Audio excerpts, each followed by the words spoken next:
welcome to the AT&T CyberThreat Report for April 12th, 2012. Joining us today, we have Jim Clausing. Jim is a key malware and security analyst on our team here. And Jim, I think you have a few things to cover with us today. What do you plan to talk about? Yeah, Brian, I have a couple things I wanted to talk about. First, it was the second Tuesday of the month this week, so it was the monthly Microsoft patches, and there are a couple there that are particularly critical that we need to talk about. And then there may be lost in some of the usual noise of that Tuesday, since that's also Adobe Patch Day. There was an announcement of a vulnerability in Samba, which is used for doing Microsoft file shares from Linux servers. So I wanted to talk about that. And then there was also a story about some issues with some flashcards being shipped with some switches. So got a number of things I want to talk about today. All right, well, that sounds good, and I look forward to that discussion. We have Dave Gross joining us today. Dave is an incident response analyst, and he has some background in system management and development as well. Dave, I think you have an interesting topic to discuss today as well, right? Yes, thanks, Brian.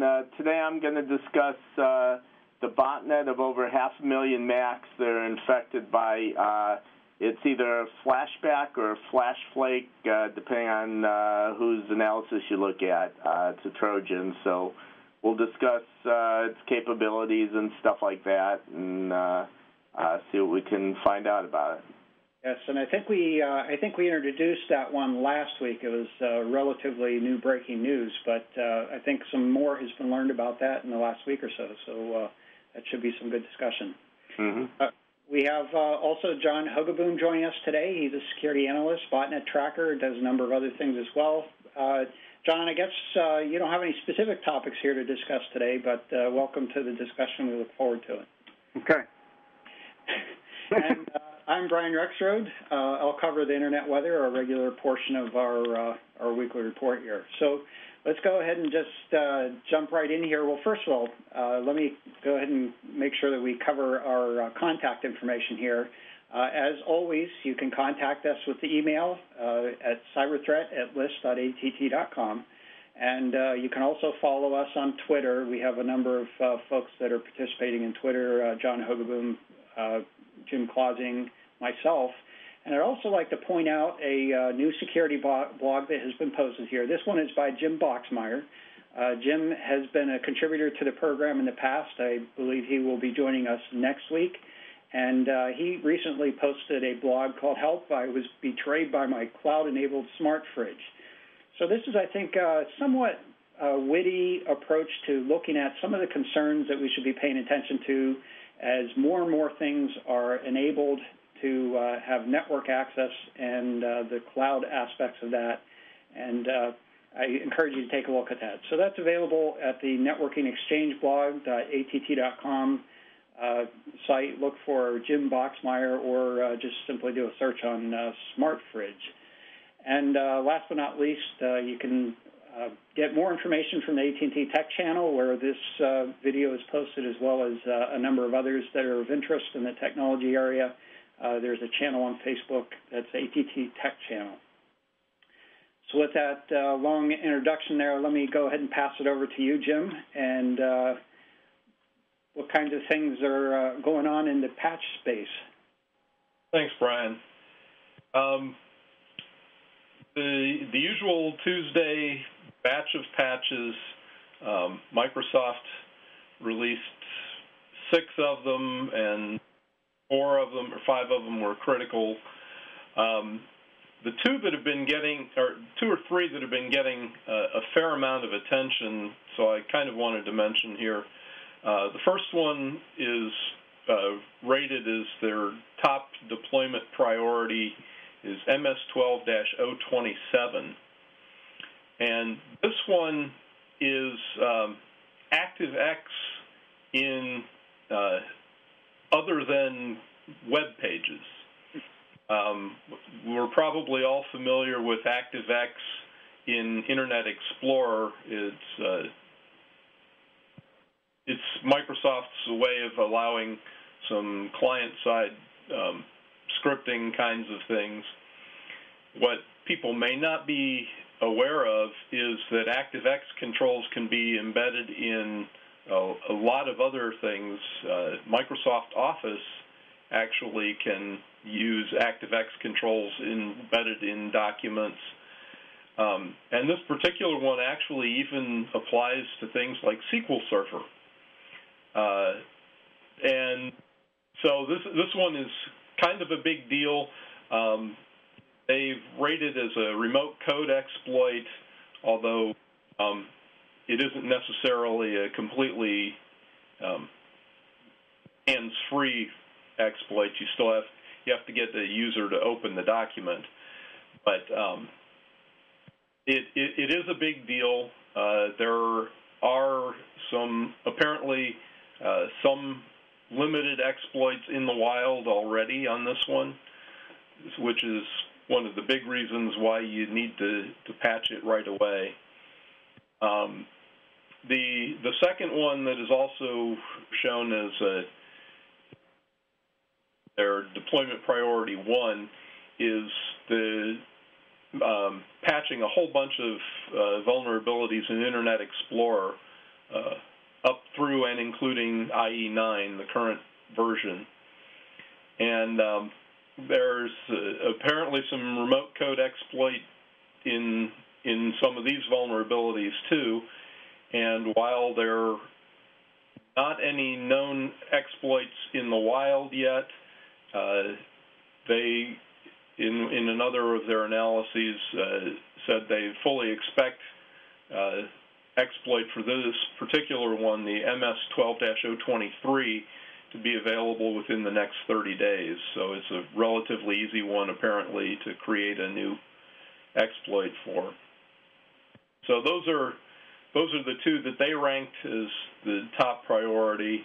There are a couple of other ones. We could spend an entire hour just talking about the Microsoft patches, but I don't want to do that today. Yeah, but Jim, I'm kind of curious about the ActiveX one. You mentioned that there are some items in this ActiveX can be embedded in Office documents and other types of things. Do you have any suggestions on how users can protect themselves? Suppose, for example, they can't patch right away. I'm not necessarily expecting that there are really good ways to do it, but are there any recommended workarounds? Yeah, there are a few, especially with Microsoft Office. With the Internet Explorer ActiveX controls, they have what they call the kill bit list that Microsoft distributes, that basically that ActiveX control, if it's in the kill bit list, won't run. And Microsoft Office 2007 and 2010 actually also read that list that Internet Explorer uses. And Office 2010 actually goes a step further and contains an additional list of Office-specific ActiveX controls. So they've got their own kill bit list.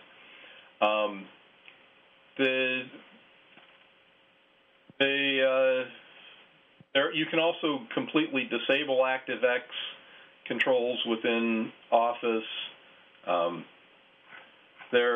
Microsoft's Security and Research and Defense blog actually has an entire story about MS-12-027, where they give some additional workarounds,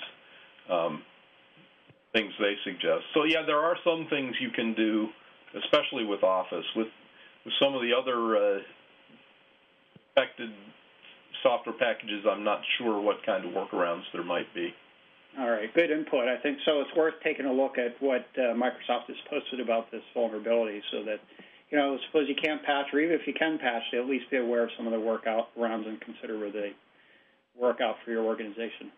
Yep. Input. Hey, before we jump off of this, Jim, did you have any information on MS-12 which is also looks like it's Office-related? And I was wondering if there was some correlation between those two at all. I don't remember spending a lot of time looking at that bulletin, so I can't. Sorry, I probably should have before we got on this call, but no, I didn't specifically look at that one and see how it relates. Well, included in the notes there are some pretty good advice, which is users should not open attachments from untrusted sources. Well, that's kind of what I was thinking, and I think that's good. That's a good philosophy to have altogether. We know one of the things I was going to mention, a lot of the APT stuff that we talk about, advanced persistent threat, uses Office documents as a vector, and they'll send it as an attachment in an email. And it's a weaponized attachment, like usually an Excel spreadsheet or whatnot. So just don't open anything from a source that you're not quite sure if it's someone you know, or if you do know and you're not expecting it, just be a little wary of it. Anyway. Absolutely, and it's probably good advice to put in some controls at firewalls, particular email gateways, to control what types of documents are allowed to be sent through. Yep.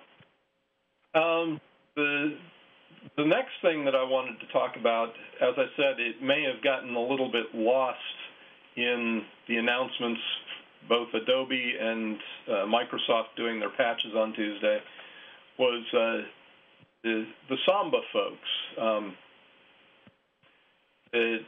have created this software that's been out there for a number of years. And the basic idea behind Samba was to allow Linux servers and workstations to work better in the Microsoft network.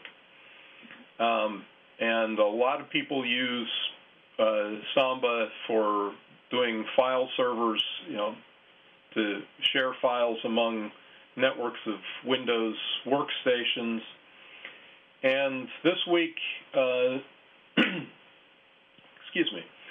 this week they released a new version of Samba that patches a vulnerability that allowed remote code execution, potentially remote code execution.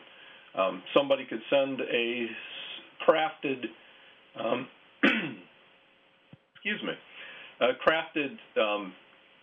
RPC, remote procedure call packet to the Samba server that would potentially either crash the Samba server or allow remote code execution with the permissions of the Samba server, which runs as root. So once you do that, you've got free reign on the server. It affects all versions of Samba from 3.0 up through 3.6.3. And so it affects Linux servers that have Samba installed, Solaris. OS X included Samba up through 10.6, I believe. There are an awful lot of embedded devices that have Samba servers on them. There are printers out there that have embedded Samba servers in them. So this is really a big deal, and in some cases may be difficult to patch. The printers, some of the embedded servers that have built-in Samba servers may be difficult to patch. So this is one to be on the lookout within an enterprise. Not likely to see this exploited across the internet too much, because most of the time you're not, one would hope, not have file shares exposed there. You'd hope that you'd have them behind firewalls, but within an enterprise, this would be something to worry about a lot. Absolutely. Jim, I guess there are a couple little subtle things here. I think you pointed out one. You mentioned that some printers have these servers on them. As a matter of fact, I think a lot of the commercial network area storage devices, the NAS devices that are available, are based on Samba. That is, there's some small Linux device, and that's not really even exposed to the consumer of those devices. So there's a good possibility that this could affect home users that have bought, basically a disk storage device that they connect to the network and allow them to store their photos and such on. And, another aspect of this is whereas I think the file sharing mechanism that Microsoft uses, traditionally called NetBIOS, is sort of well known as sort of a security sensitive area. It's had lots of vulnerabilities and exploits against it in the past. Microsoft has moved to, at least on the client side, automatic updates, and for the most part, users are encouraged, almost forced into automatic updates. Probably a good exercise, whereas on the Linux systems, it's evolving in that direction, but it still falls short of automatically updating systems. So I can tell you for sure that when I saw this, I immediately went down and, updated my own server, and hopefully others will take heed to that warning as well. Exactly. My server at home, I have, every night to go out and look for the updates, but it prompts me on whether to apply them or not. So I did the same thing you did. I immediately went and applied it myself. Yeah. So good thing to raise to the surface there, Jim. Thank you. The last one that I wanted to mention is kind of similar, and I don't have a slide for it, was a story that came out, I think it was yesterday, or maybe it was a couple days ago, about HP was shipping some ProCurve switches with compact flash drives, compact flash cards, and it turns out that a batch of these compact flash cards had malware already on them. The image the software that they had stored on the compact flash included some malware. And I just wanted to bring this up as another reminder that it's not only the workstations and the servers we need to worry about. It's all of the other devices. That HP actually in their bulletin gives some workarounds about how to wipe the compact flash without impacting the running software rev and that kind of thing. But it's not just, and we talk about this all the time, but it's worth saying every so often. It's not just the workstations and the servers. It's the printers. It's the switches. It's the refrigerators. I'm looking forward to Jim talking to us about that. So anyway, I just wanted to mention that since it was in the news this week. Yeah, good point. In that article, did they mention how those flash cards got infected? Was it in the supply chain, or was it some kind of machine inside their network? It wasn't clear whether it was where they got them from or whether it was when they were putting their software on it. No, that was never made clear. Because it makes me think about, we've seen other cases where the bad guys have been trying to infect the kind of supply chain of certain things. Not so much this, but we saw with credit card machines. Maybe sometime last year, right? They actually, instead of just swapping them out in places, they actually they infiltrated the supply chain and were having, infected or Trojan credit card machines inside where they're getting shipped from out to, various stores and whatnot. So I was just wondering about that because I know that's a tactic that some of these bad guys are trying to adopt nowadays. Right. And this card, what was it used for? Was it used for the software that runs on the printer, or is this something that you take to your PC to install the software to, the drivers for the printer? No, it was not actually printers. This was switches. Oh, switches. Sorry. And it was where you can store additional revs of the software or the configuration, because you can only store so much in the memory that comes installed in the switch. So you get the compact flash, expands that, allows you to keep additional copies so you can do a warm upgrade.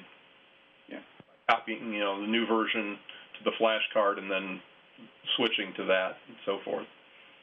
Yeah, so it sounds like this might not have been a Trojan per se. The example that John brought up earlier was one where there was a deliberate modification made to credit card readers for the purpose of stealing credit cards.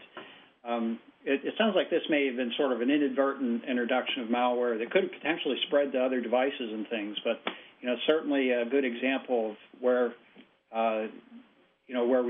anytime there's software involved, even if it's embedded software, there is a potential that there's malware or other types of things that we need to be concerned about from a security standpoint.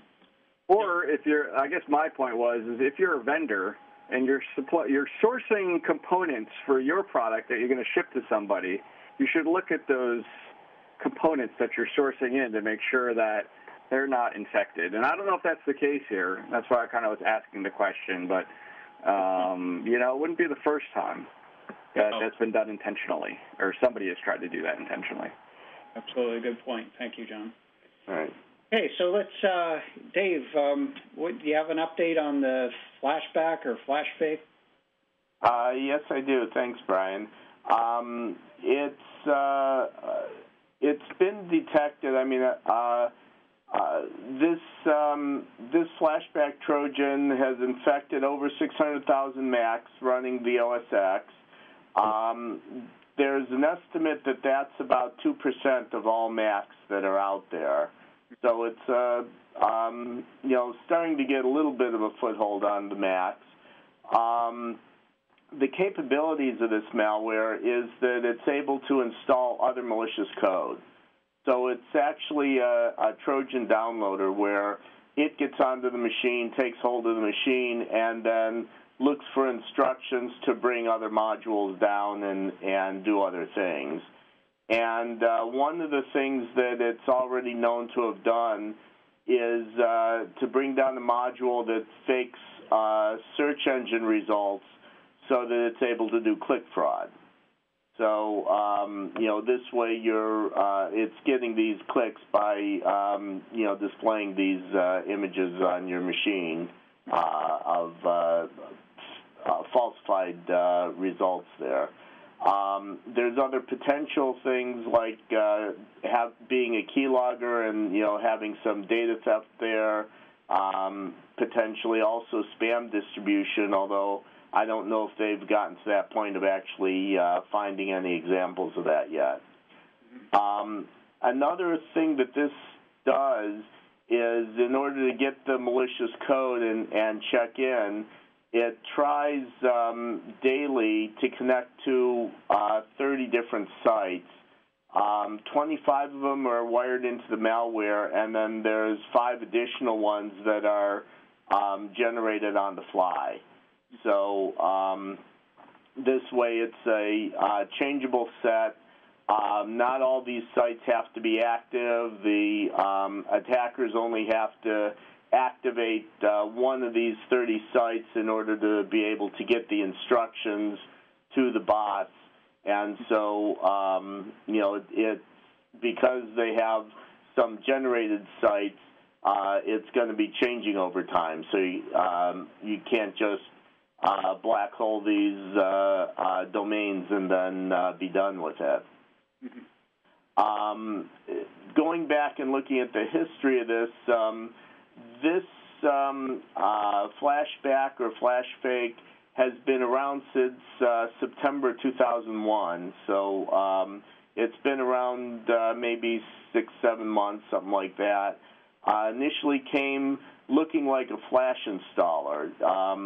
Apple doesn't have Flash, on the system, and so people are looking to be able to access Flash content. So they find this thing that looks like it'll install Flash with the Flash logo and stuff like that, and they get it, run it, and in those cases it took user interaction in order to install the things.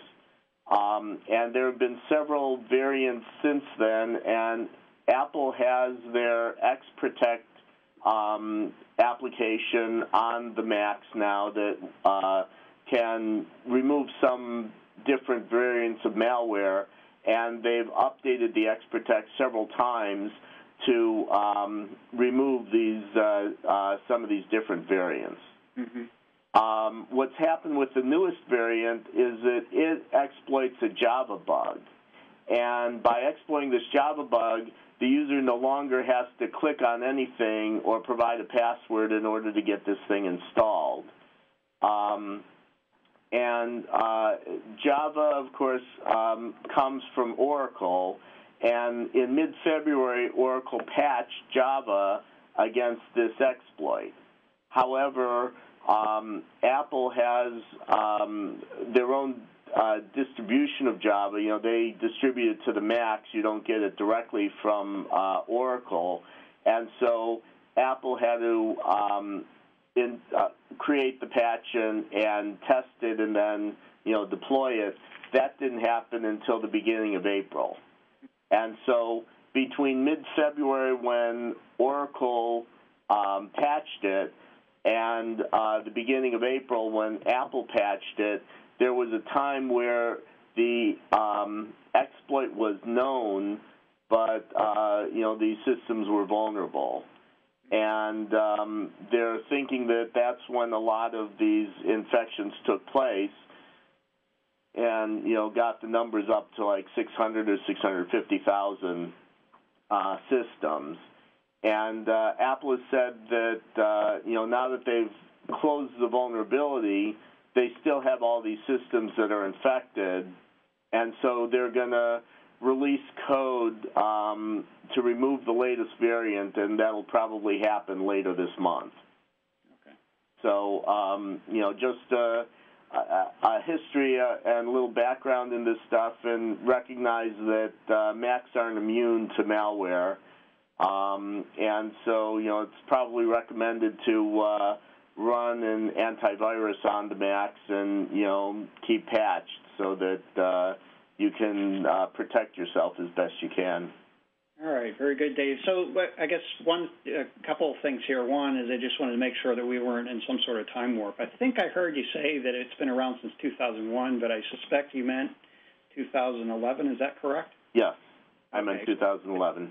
So it's a relatively recent piece of malware, but not as recent as we originally perhaps expected, that there is an attempt to introduce this Trojan to folks, and it's the new variant that didn't require user interaction to exploit the machine that I think is perhaps significant here. Now, I guess another thing is we are having some discussion, and I guess there's a little controversy about whether this botnet is still active or not. Did we conclude that we don't know whether it's still active or not? Is that correct? Or? Well, yeah, we're not sure. I mean, some of the domains that we've come across have been sinkholed, either set to the loopback address or NX domain, but I think there are others that we're aware of that are still active. I think, John, you were looking at some of those as well? Right, that's right. So there are quite a few that are still appear to be active to me, and they're definitely related to Flashback. I guarantee that. But a bunch of them are sinkholed, as you mentioned, but there are some that are still alive, and they just recently moved to a new set of IP addresses in the past few days here. So, so it appears that it's still alive to me, or at least whoever's running it is still under control of it. So for end users, you want to still be mindful of that even though this is a sort of a well-known Trojan at this point, it still may be active, and as David pointed out, it is a downloader, so it could change the type of behavior that it might perform, and that may in fact include trying to hide itself before the remediation is out. So best thing would be to try to do something on your own to remediate it, although I wouldn't get too hasty about that. Make sure that you're using reputable products to do it. You know, one other thing that I think is worth pointing out, last week we didn't have any specifics on this. I know that at least Kaspersky in their labs had done some study on this, and it had to do with the estimate, the 600,000 users estimate. I'm always very skeptical about the counts of how how infections are counted. Generally speaking, counting IP addresses that show signs of infection is not a very accurate way of doing things because IP addresses are reassigned. So a single infected user may have multiple IP addresses even through the course of the day. This is a case where apparently what they had done is taken control of one of the domain names, was able to identify specific machine IDs and use that as a mechanism to help do the counting. So that 600,000 is probably a fairly accurate number. And as you pointed out, Dave, 2% is probably, what it's certainly for a single type of infection is a pretty significant proportion of machines that were infected here. There was some pretty aggressive propagation activity that took place. Yep. Yeah, so thanks very much for that, Dave. I think this is something that we need to really keep mindful of. So let's go on to the Internet Weather Report for the week here and take a look at a few things. Not any real surprising events, but we do have a couple of what I find to be somewhat informative and significant updates taking place. We've talked about port 210 TCP previously. We have a little bit of a development here in a couple of respects. There's still some existing activity on TCP port 41, and although I'm not sure that security is significant for most organizations' point of view, we'll probably take a look at that and see what's going on there. We're continuing to see, actually we're seeing some increasing activity on scanning on port 8080 as well as port 80. We'll talk about that a little bit, and then there's, we've talked about some other probing activities taking place. That continues, and we'll see how that manifests itself. That's port 8088 and port 8081 in our top hitters list. And then last on the list for coverage today is some activity that we're seeing on port 5060. That's destination initiation protocol associated with voice over IP. So let's take a look at port 210. Port 210, as we've reported actually over the last few weeks at least here now, is associated with ANSI Z39.50, which is a cryptic way of saying it's really a search application for searching library databases, and libraries in this sense is literally books. And most of the sources we've seen are in China, U.S., and Korea in order of sort of significance there. And a couple of developments here. One is that we've seen the same sources that are doing the scanning on this port 210 are also doing scanning activity on port 23. And I'm going to show you that relationship at least loosely here in a minute.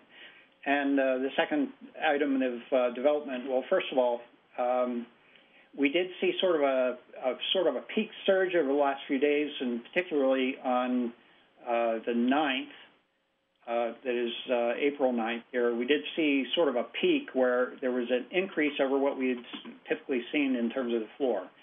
So where we typically see on the order of about 2,000 sources scanning, while there is scanning activity on this port, that peaked up around 3,500 plus.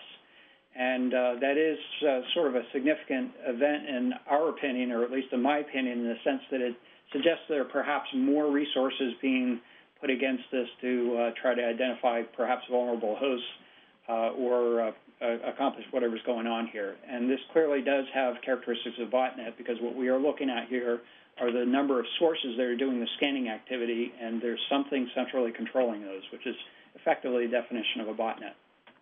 Now, what is less clear to us is what the malicious intent behind this is, but we presume that it's associated with trying to identify exploitable machines or perhaps obtain data from those machines.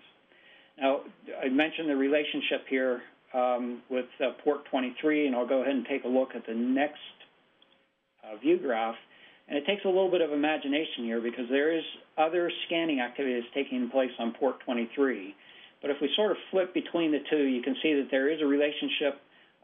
Take, for example, this event on April 9th, and there is an equivalent peak that correlates on April 9th in the TCP 23 scanning activity.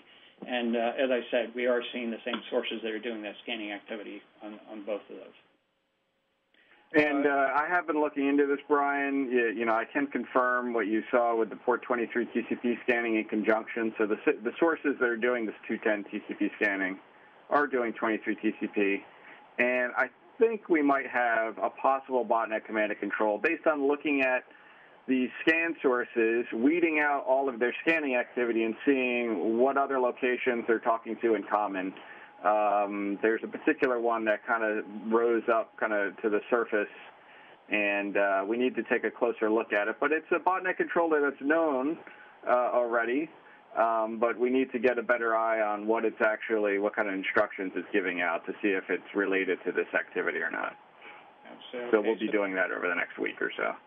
Yeah, so I guess, probably most significant here, and thank you, John, that's good input in the sense that we are fairly confident. I raised doubts in previous cases or previous reports. We're pretty confident this is associated with botnet activity and likely has some malicious intent associated with it. The next item here is what we've detected as scanning activity on port 41 TCP. We had reported on this last week. And as you can see from the graph here, back around April 4th, there was sort of a surge in scanning activity on this port, and it leveled off, and it's kind of been sort of level since then, not any significant changes in activity.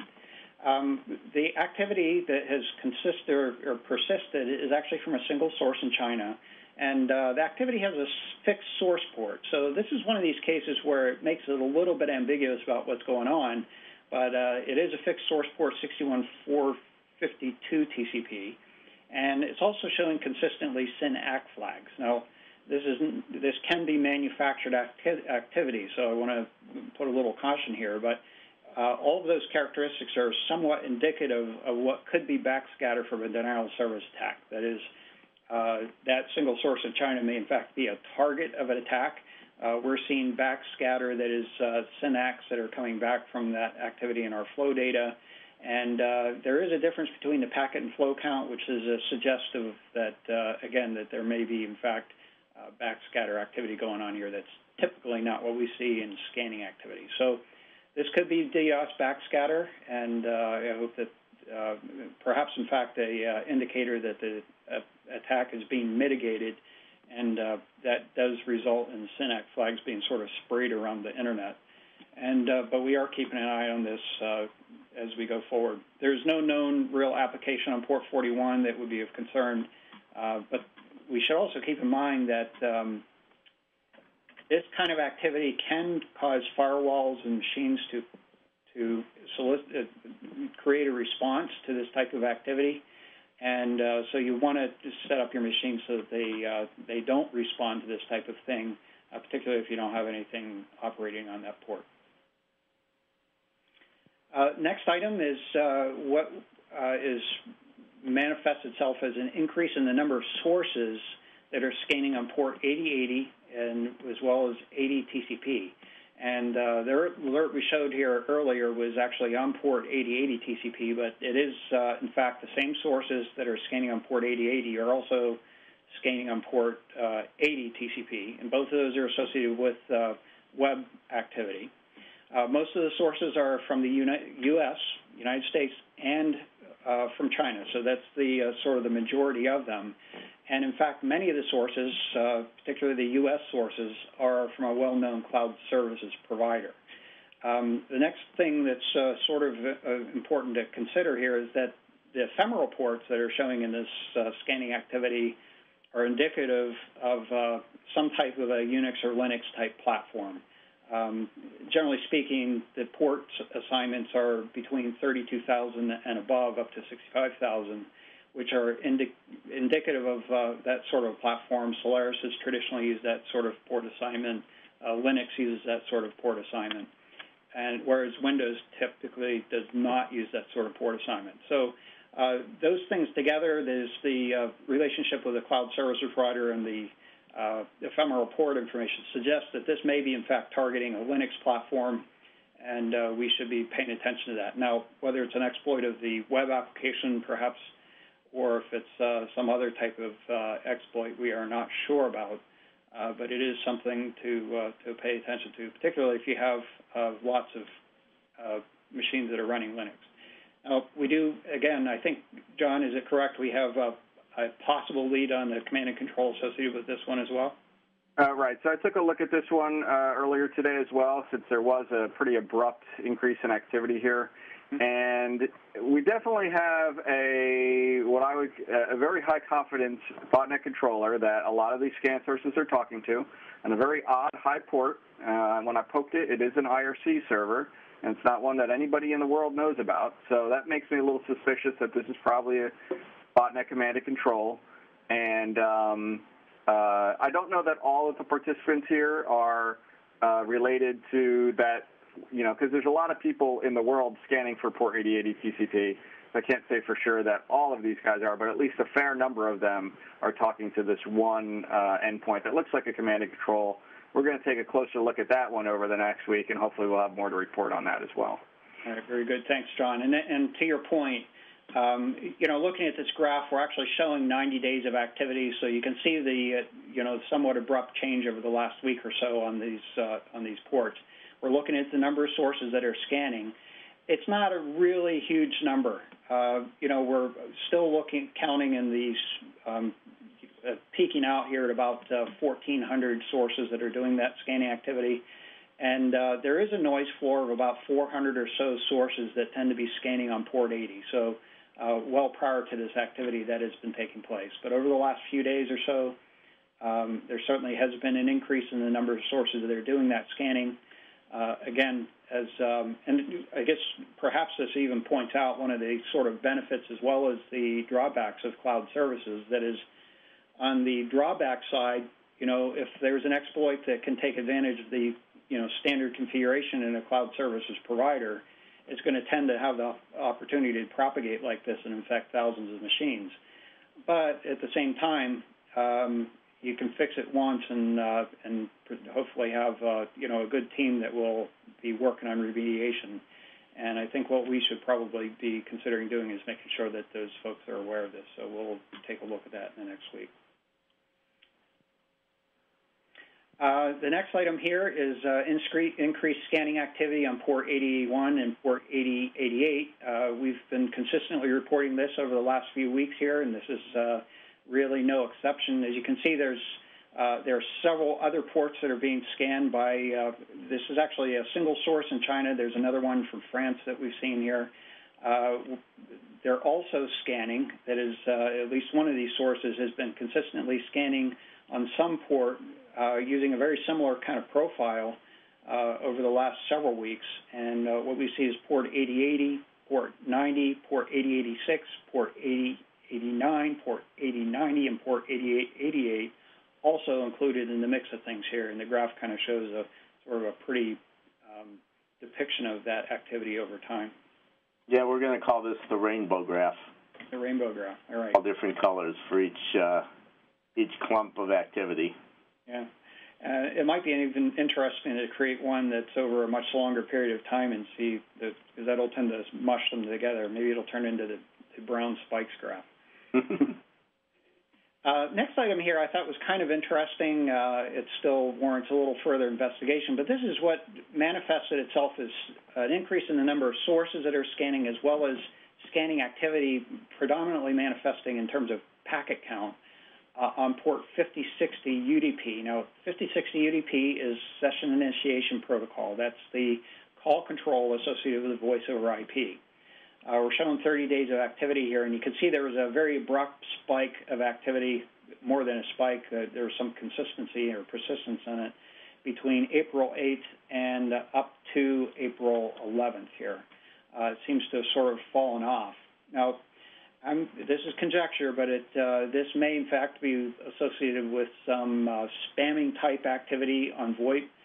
There are two things that take place here. One is scanning activity, looking around for accessible VoIP gateways, voice over IP gateways that are accessible on the Internet and may be used to initiate calls. And then ultimately what is done is for the ones that are identified that can be used to initiate calls, to use those as a mechanism to perhaps do some sort of spamming activity. There are other types of activity that can be fraudulent in nature that can be taking place. We don't have any information that suggests that's the case in this specific situation. But certainly The lesson here is that if you're using VoIP services or have a VoIP-enabled PBX that is being operated as part of your enterprise, make sure you have good access control lists. Don't expose that SIP to the internet. You want to be able to use that in a controlled way and make sure that others can't use it in an uncontrolled way. Or if you do need to expose it to the internet, which you probably will, at least in some respect, put an access control list on to only allow those endpoints that you need to connect in to be allowed to connect in. You're right, John. It's good qualification along those lines. So those are the major anomalies we've seen over the last week here. And then looking at the most probed ports here, no particular surprises. These are pretty standard, although I do find that this port 443 TCP has showed up on the list. That is a relatively new one. We don't see that very often, so you might want to pay attention to that one a little more closely. Certainly the AD TCP has shown up on the list. That is one that we just talked about. And the standards, port 22, port 3389, port 6515, which is that McAfee antivirus signature propagation port, port 1433 TCP, that's Microsoft SQL, and then the most prominent here, port 445 TCP. And then similarly speaking, in terms of the most sources that are doing the probing, no real surprises here, although we do have port 210 showing up on the list, which is a relatively new one. And but far and above, as usual, port 445 shows up on there. Port 23 shows up in here, and remember we did associate port 23 with port 210 as well. And a couple other standards, port 3389, and I don't think we've seen port 5900 recently. That has shown up. That is, again, as with port 3389, both remote access protocols, and particularly the 5900 is virtual network computing, I believe it is. And on the 3389 space, I had set up a honeypot not too long ago, maybe last week or the week before, just because I was curious what kind of traffic these guys are trafficking in. What I'm seeing is there's still a lot of Morto-infected machines out there. The honeypot I had got infected with Morto in a snap within like a half hour or so. Changed the password to a little more complex one. It got infected again with Morto. Now it's a little bit more complex, but not that hard, and nobody's been able to break in. So I'm not sure that there's, I don't want to say that there isn't other brute force type of RDP activity going on out there, because I'm sure there is, but it seems like there's at least a significant number of Morto infections out there. Mm-hmm. And Morto is a RDP, remote desktop protocol-based worm that once it infects a machine, it goes and scans for other RDP-enabled machines out on the network and tries to brute force their way into them, infects them, and then the cycle continues where they all keep infecting. So just a little FYI on Morto is still out there, and that kind of came out somewhere last year at some point, and it's still alive and active. Yeah.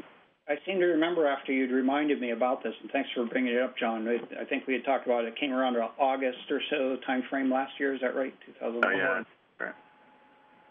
So that, I have to admit, I'd kind of forgotten about Morto worm in itself, and there's probably some command and control associated with that we should be paying attention to here. So there definitely are. I was able to get from my infected honeypot a few new command and controls that I did not know about. Some other people on the internet did once I Googled them, but there definitely are some newer command and controls out there for Morto. All right, very good. So that covers the Internet Weather Report here, and I guess unless we have any additional comments from the team. Just a final reminder, you again can contact us through email at cyberthreat@list.att.com. We look forward to your comments and questions and suggestions for the program. And there are a variety of ways you can get to this program on the web. You can go to the AT&T Tech channel, that's techchannel.att.com. On YouTube, there is a ATT Tech channel on YouTube. Just go to youtube.com, ATTT, that's ATT Tech channel, just spell that out. And then it's available as a podcast through iTunes. Just search for the AT&T Cyber Threat Report. And last but not least, at FeedBurner, that's feeds.feedburner.com/ATT Cyber Threat Report. Just mash that together in one word.